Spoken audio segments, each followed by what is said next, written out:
Hello नमस्कार। स्वागत है आप सभी का नीव इंस्टीट्यूट के इस ऑनलाइन प्लेटफॉर्म पर। कैसे हैं आप सभी? आई होप आप सभी अच्छे होंगे। ये क्लास है साइकोलॉजी की और इस साइकोलॉजी की क्लास में आज हम डिस्कस करने वाले हैं एमसीक्यू क्वेश्चंस को। तो चलिए आज की जो हमारी क्लास है उसे स्टार्ट करते हैं। लेकिन उससे पहले यहाँ पे आपको स्क्रीन पे दिख रहा होगा मिशन HPSSC। इसका ये मतलब है कि जितने भी एग्जाम आपके HPSSC के अंडर आते हैं उन सभी एग्जाम को जो है वो नीव इंस्टीट्यूट टारगेट करता है। और फिलहाल में जो बैच चलाया जा रहा है वो चलाया जा रहा है HP टैट का। तो उन सभी स्टूडेंट को मैं बता दूं जिन्होंने अभी तक जो है इस बैच को ज्वाइन नहीं किया है, उन्हें क्या करना है, उन्हें सिंपली जो है वो गूगल प्ले स्टोर पे जाना है। वहां पे जाके नीव इंस्टीट्यूट की जो एप्लीकेशन है उसे इंस्टॉल करना है। जब आप इस एप्लीकेशन को इंस्टॉल कर लोगे तो मैं यहाँ नंबर लिख रही हूँ 9459802085। इस नंबर पर जो है आपको कॉल करनी होगी।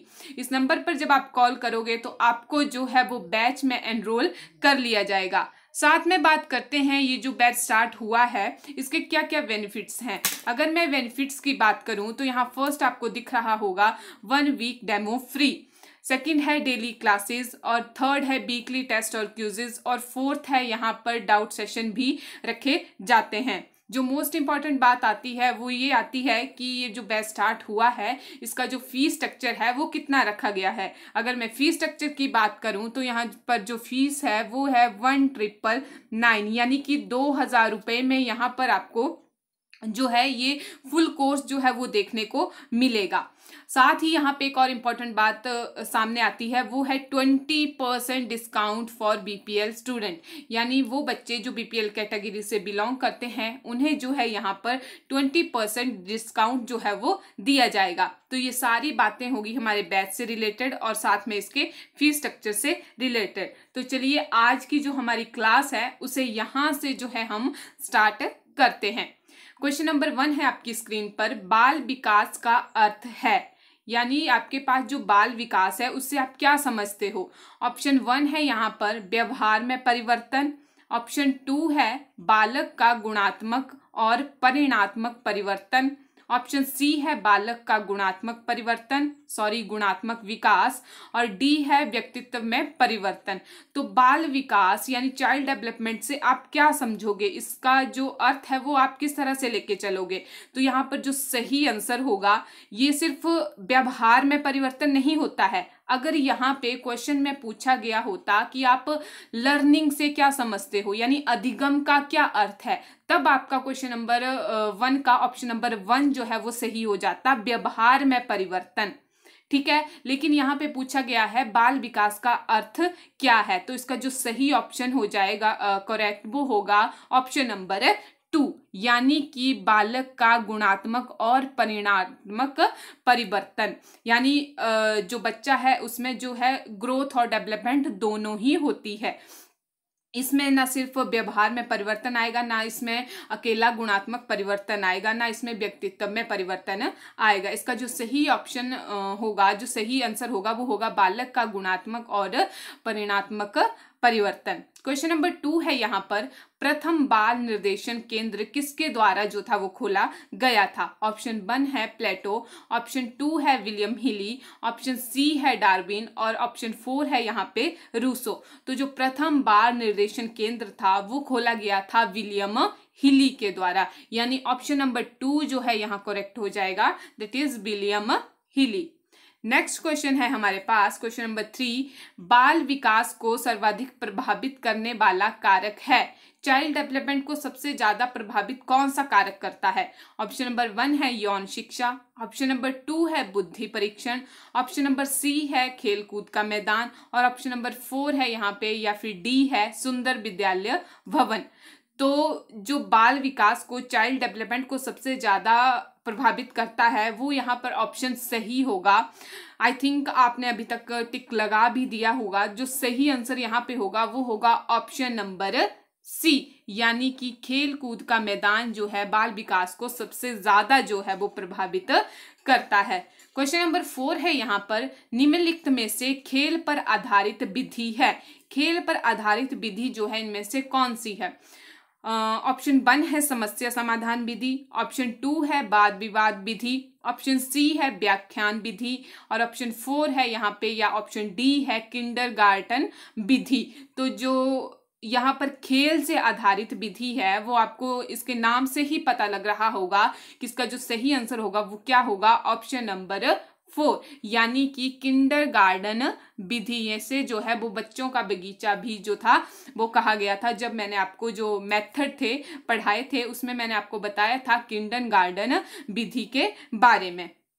नेक्स्ट क्वेश्चन है हमारे पास क्वेश्चन नंबर 5, निम्न में से जो मानव को सबसे अधिक प्रभावित करता है वो क्या है। ऑप्शन 1 है यहाँ पे वंश परंपरा यानी आपकी जो हेरिडिटी होती है वो सबसे अधिक प्रभाव डालती है मानव विकास पर, चाइल्ड डेवलपमेंट पर मैं बोल सकती हूँ। ऑप्शन 2 है यहाँ पर वातावरण, आपका जो इन्वायरमेंट है वो ज़्यादा प्रभाव डालता है। ऑप्शन सी है उपरोक्त दोनों यानी ये जो ऊपर वाले हैं ये दोनों, या ऑप्शन डी है दोनों ही नहीं। तो मैंने आपको बताया था कि जो डेवलपमेंट होती है उसमें जो है सबसे अधिक प्रभावित या फिर प्रभाव कौन डालता है, तो ये जो हेरिडिटी और इन्वायरमेंट होता है ये दोनों का ये जो डेवलपमेंट है एक गुणनफल होती है। यानी आपके पास जो डेवलपमेंट है वो आपके पास इन्वायरमेंट और हेरिडिटी का क्या होती है, गुणनफल जो है वो होती है। तो यहाँ पर जो सही आंसर हो जाएगा यानी वंश परंपरा और इन्वायरमेंट दोनों ही इसमें आएंगे। तो ऑप्शन नंबर सी जो है यहाँ पे करेक्ट हो जाएगा, दैट इज उपरोक्त दोनों। नेक्स्ट क्वेश्चन है यहाँ पर, बालक की अभिवृद्धि जैविकीय नियमों के अनुसार होती है, ये कथन है। यानी ये जो डेफिनेशन बताई गई है ये किसके द्वारा बताई गई है कि जो बालक की अभिवृद्धि है वो जैविकीय नियमों के अनुसार होती है। ऑप्शन 1 है बीपी सिंह के द्वारा ये बताई गई है, ऑप्शन 2 है हर्वर्टर स्पेंसर के द्वारा बताई गई है, या फिर सी है क्रॉगमैन के द्वारा, या फिर डी है गैसल के द्वारा। तो इसका जो सही आंसर होगा यानी ये जो डेफिनेशन है ये किसके द्वारा दी गई है, ये इसका सही आंसर होगा क्रॉगमैन के द्वारा, यानी कि ऑप्शन नंबर सी जो है यहाँ करेक्ट हो जाएगा, दैट इज क्रॉगमैन। नेक्स्ट क्वेश्चन है हमारे पास क्वेश्चन नंबर 7, बालक के समाजीकरण का प्रथम घटक है। यानी जो हमारे पास बच्चा होता है उसकी जो सोशलाइजेशन होती है वो प्रथम घटक क्या है, कहाँ पर जो है वो फर्स्ट सोशलाइजेशन की प्रक्रिया जो है वो स्टार्ट होती है, जो समाजीकरण की प्रक्रिया है वो स्टार्ट होती है। ऑप्शन 1 है परिवार, ऑप्शन 2 है विद्यालय, ऑप्शन सी है राजनीतिक दल और ऑप्शन 4 है क्रीड़ा स्थल। तो आप सभी जानते हो जब मैंने आपको सोशलाइजेशन पढ़ाया है और उसमें भी बताया है, मैंने प्राइमरी और सेकेंडरी फैक्टर के बारे में भी बताया हुआ है। यहाँ पे पूछा है कि प्रथम घटक कौन सा है, तो बच्चा सबसे पहले कहाँ पे होगा, ना तो वो विद्यालय में होगा, ना राजनीतिक दल में, ना तो क्रीड़ा स्थल में, ये तो बाद में आएंगे। ठीक है, सबसे पहले कहाँ पे होगा, वो परिवार में। तो यहाँ पर सही आंसर जो होगा क्वेश्चन नंबर 7 का वो हो जाएगा option number A, that is family या फिर परिवार। क्वेश्चन नंबर 8 है यहाँ पे, संवेग शब्द का शाब्दिक अर्थ है, जो संवेग शब्द है जो इमोशन वर्ड है उसका अर्थ क्या है, उसका मीनिंग क्या है। ऑप्शन ए है क्रोध तथा भय, ऑप्शन 2 है उत्तेजना या भावों में उथल पुथल, ऑप्शन सी स्नेह एवं प्रेम और ऑप्शन नंबर डी वातावरण में समायोजन। तो इसका जो सही आंसर होगा यानी जो आपका इमोशन वर्ड है वो उसका सही आंसर इसमें कौन से ऑप्शन में आपको दिखाई दे रहा है, तो आपको यहाँ सामने दिख रहा है ऑप्शन नंबर 2 यानी उत्तेजना या भावों में उथल पुथल होना, ये इसका शाब्दिक अर्थ जो है हम यहाँ ले सकते हैं, यानी ऑप्शन नंबर 2 जो है यहाँ सही हो जाएगा। नेक्स्ट क्वेश्चन देखते हैं, क्वेश्चन नंबर 9 है यहाँ पे, भाषा विकास के विभिन्न अंग कौन से हैं, यानी जो लैंग्वेज डेवलपमेंट है उसके विभिन्न अंग के बारे में यहाँ पूछा गया है। ऑप्शन 1 है अक्षर का ज्ञान होना, आपके पास लैंग्वेज डेवलपमेंट कहलाएगा। ऑप्शन नंबर 2 है सुनकर भाषा समझना, जो आप सुनकर भाषा को समझ पाए ये एक अभिन्न अंग है भाषा विकास का। ऑप्शन सी है ध्वनि उत्पन्न करके भाषा उत्पन्न करना, या ऑप्शन 4 है उपयुक्त सभी। तो यहाँ पर जो सही आंसर होगा कि लैंग्वेज डेवलपमेंट के विभिन्न अंग कौन से हैं, तो इसका जो सही आंसर होगा वो होगा ऑप्शन नंबर 4 यानी कि उपयुक्त सभी। ये जो ऊपर वाले तीनों फैक्टर हैं ये इसी के अंडर आ जाएंगे। ये सारे ही एक तरह से लैंग्वेज डेवलपमेंट के विभिन्न अंग हैं। उसी तरह से क्वेश्चन नंबर 10 है यहाँ पे, बालक के सामाजिक विकास में सबसे महत्वपूर्ण कारक कौन सा है, यानी चाइल्ड डेवलपमेंट में सबसे ज्यादा जो महत्वपूर्ण कारक है वो कौन सा है। वैसे तो मैंने अभी आपको बताया कि जो डेवलपमेंट होती है वो क्या है, वो एक गुणनफल है हेरिडिटी और इन्वायरमेंट का, ठीक है। हम ये नहीं कह सकते कि कोई चीज इसमें ज्यादा है, ये एक तरह से गुणनफल है, मिक्सचर है, ठीक है, हेरिडिटी और इन्वायरमेंट का। लेकिन जब क्वेश्चन इस तरह से आ जाए कि बालक के सामाजिक विकास में सबसे महत्वपूर्ण कारक कौन सा है, ऑप्शन ए है जातिवाद, ऑप्शन 2 है आनुवंशिकता, ऑप्शन सी है वातावरण और ऑप्शन डी है यहाँ पे विद्यालय, ठीक है। तो जातिवाद और विद्यालय तो हमने पढ़ा नहीं है कि सबसे ज्यादा में कौन सा आएगा, जातिवाद और विद्यालय तो सबसे ज्यादा में नहीं आएंगे, ठीक है। आनुवंशिकता और वातावरण में अगर हम बात करें कि सामाजिक विकास में सबसे महत्वपूर्ण कौन सा होगा, तो आप यहाँ पर जो है या जो बोर्ड के द्वारा आंसर उठाया गया है तो आप यहाँ पे टिक लगा सकते हो वातावरण, यानी कि इन्वायरमेंट।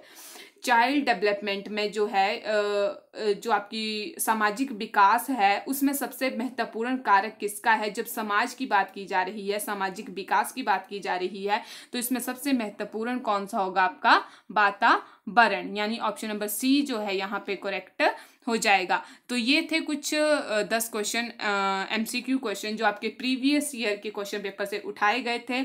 आई होप ये आपको जो सेशन है ये समझ में आया होगा, और इसी तरह हम और क्वेश्चन और MCQ जो आपके प्रीवियस ईयर के क्वेश्चन पेपर में आए हुए हैं उनको जो है यहाँ पे डिस्कस करते रहेंगे। और हो सकता है कि यहाँ पे जो हम क्वेश्चन डिस्कस कर रहे हैं उन्हीं में से जो है आपके एग्जाम में क्वेश्चन देखने को मिल जाए। तो मिलते हैं अपने नेक्स्ट सेशन में, तब तक के लिए thank you, have a nice day.